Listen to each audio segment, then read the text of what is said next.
मोतियों से महंगे किसान भाइयों, नौजवानों और मित्रों, हनुमान जी मैं आपको बधाई देने आया हूं।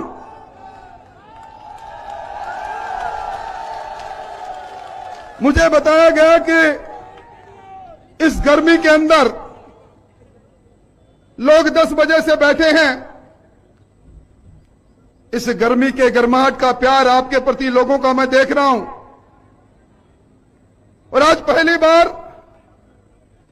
हनुमान की सेना का दिग्दर्शन करने का मौका मुझे पहली बार मिला है।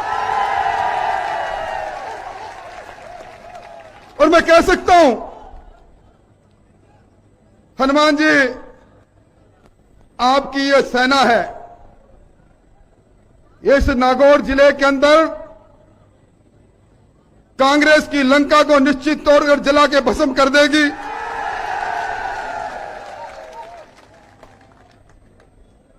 नागौर की ज्योति तो मिटेगी ही, पर मैं तो आपको याद दिलाने आया हूं, मुझे रामायण का वो प्रसंग याद आ गया। सीता माता की खोज करते करते हनुमान जी लंका में समुद्र के किनारे पहुंच गए, उदास होकर बैठ गए।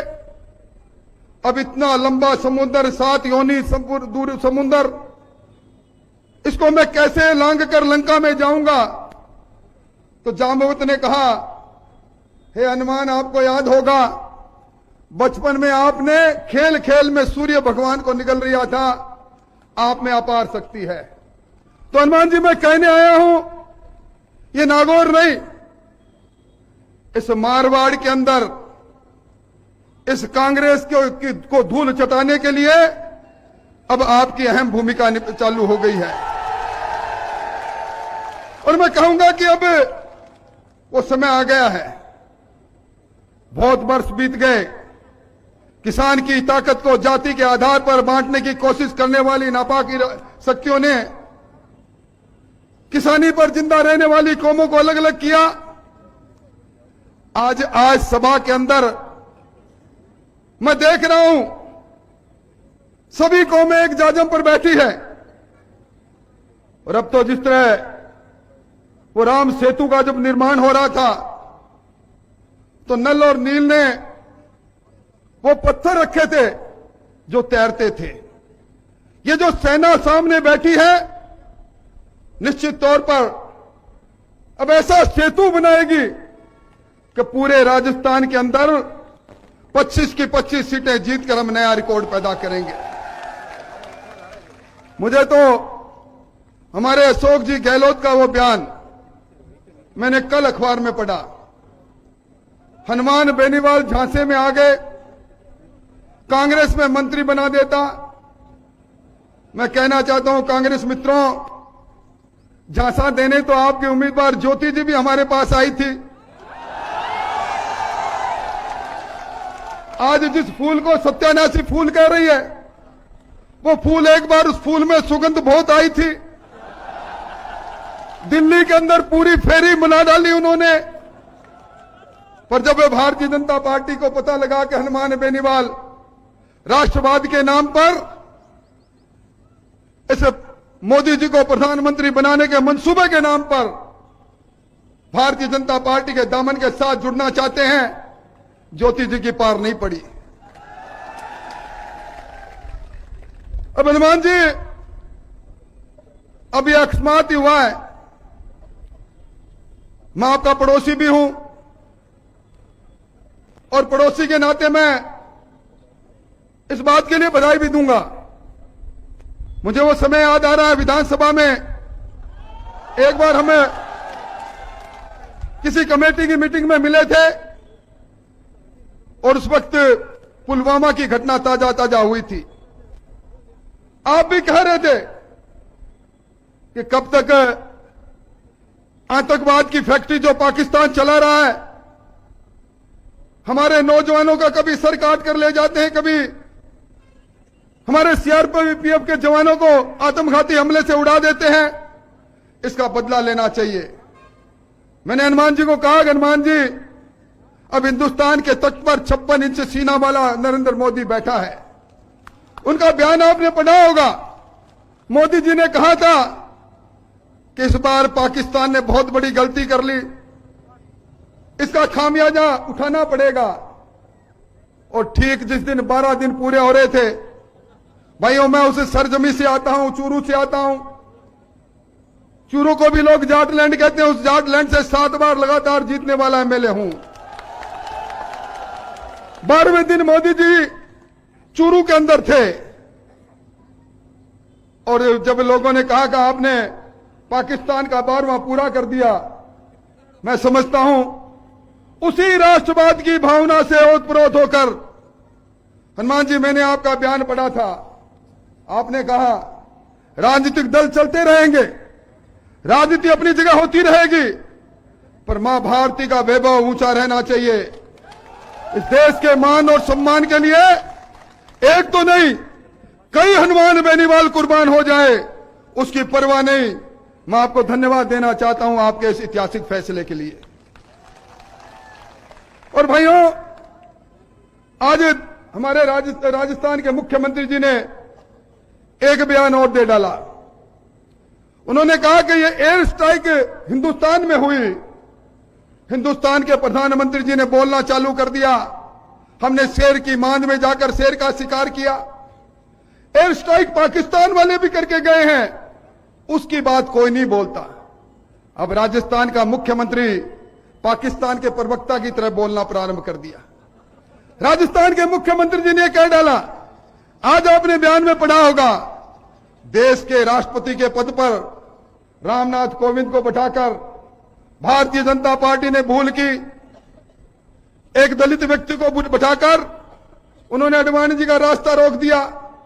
यानी संवैधानिक पदों पर बैठे हुए लोगों के बारे में ऐसी टिप्पणी करना और फिर यह कहना कि हनुमान जी झांसे में आ गए। अभी तो हनुमान जी का कदम आगे बढ़ना चालू हुआ है गहलोत साहब, अभी तो इस फिल्म का ट्रेलर चालू हुआ है, पूरी फिल्म अभी बाकी है। मैं तो सिर्फ गहलोत साहब आपसे यही पूछना चाहता हूं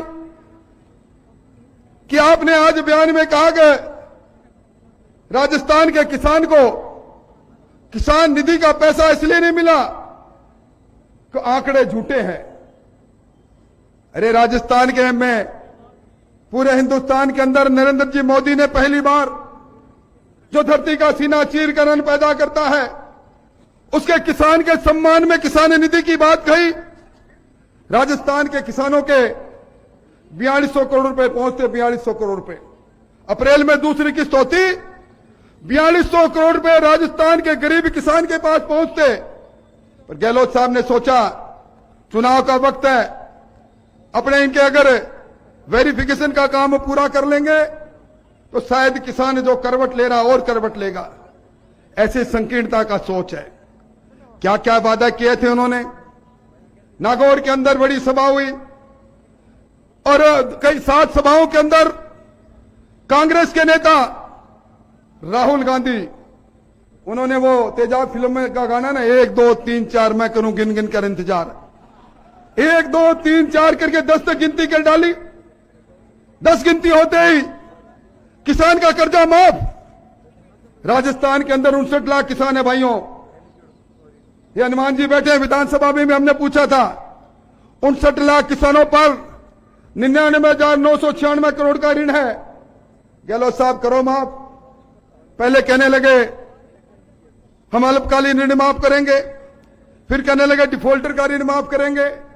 और भाइयों 2 लाख तक के ऋण की माफ करने की बात कही थी। ये शेड्यूल बैंक जिसको अनुसूचित बैंक कहते हैं, राष्ट्रीय बैंक कहते हैं, उनकी नीति बनी नहीं। बेरोजगार को कह दिया, शिक्षित बेरोजगार को सरकार अशोक गहलोत कुर्सी पर बैठेंगे, तेने अगर 10वीं पास कर ली है, 2 साल तक रोजगार से जुड़ा नहीं, तेरे खाते में 3500 रुपए चले जाएंगे। अब उस समय भी यू टर्न ले लिया। और तो और जो सामाजिक न्याय के एक इतिहास मोदी जी ने रचा, गरीब सवर्ण जाति के लोगों को 10% आरक्षण दिया, उसको भी लोग राजस्थान में करना नहीं चाहते। इसलिए भाइयों लंबी बात मैं कहूंगा नहीं। आपके सामने 2 दल है, 2 विचारधारा है। एक विचारधारा कांग्रेस पार्टी की है।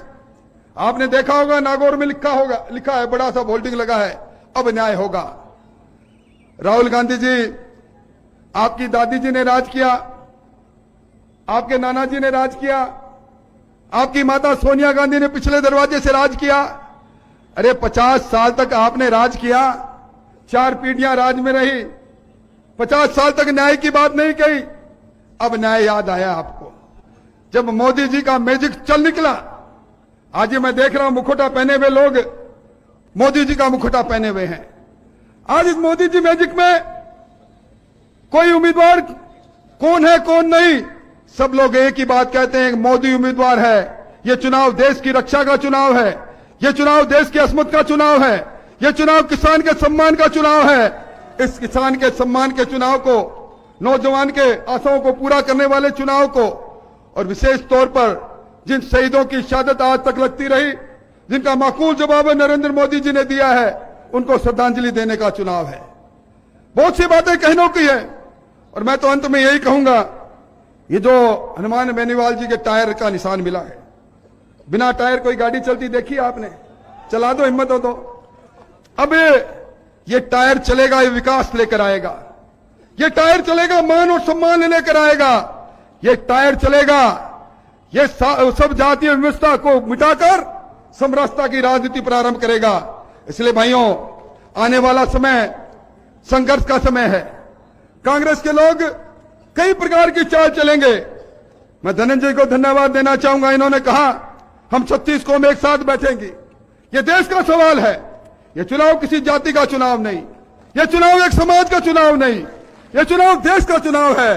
और इसमें आपकी अगुवाई करने वाले ऐसे शानदार चमकदार नेता हो, हनुमान बेनीवाल श्री के नेता हो, तो मैं समझता हूं हमें एक बार बीबीसी रेडियो बुलाना भाइयों। और बीबीसी रेडियो कब बोलेगा? जब सर्वाधिक मतों से, पिछली बार जयपुर से हमारे रामचंद्र जी बोरा 7 लाख वोटों से जीते थे, बीबीसी रेडियो बोला था। अब बीबीसी रेडियो बुलाना है तो आज सारे हनुमान बेनीवाल और सीआर चौधरी बन जाओ। आज के बाद में गली कूचों में जाओ, अलख जगा दो और देश के मान और सम्मान में मोदी जी को मजबूत करने के लिए हर हर मोदी, घर घर मोदी का नारा लगाकर अलबले नौजवानों निकल पड़ो। और मैं समझता हूं कि आज जितनी मैं अपार भीड़ देख रहा हूं, कई वर्षों से राजनीति में कुछ चेहरे पढ़ना भी आता है, आपके चेहरे पर जो अपनत्व का भाव मैं देख रहा हूं, नौजवानों के चेहरे पर जो उल्लास का भाव देख रहा हूं, मैं कह सकता हूं, मैं राजनीतिक पंडित तो नहीं पर यह कह सकता हूं, नागौर की राजनीति नहीं, मारवाड़ की राजनीति नहीं, राजस्थान की राजनीति नई करवट बदलेगी। और निश्चित तौर पर विकास के नाम पर विकास की बात सीआर साहब ने बहुत कह दी, योजना बता दी। मैं तो कहता हूं, नया हिंदुस्तान, स्वाभिमानी हिंदुस्तान, विश्व गुरु का खिताब पाने वाला हिंदुस्तान, विश्व की सबसे बड़ी अच्छी तेजी से चलने वाली अर्थव्यवस्था को शिरोधार्य करने वाला हिंदुस्तान, उस हिंदुस्तान के निर्माण में, उस जग में आप आहुति दें। मुझे पूरी उम्मीद है कि आप सब लोग इसी मनोयोग से लगेंगे।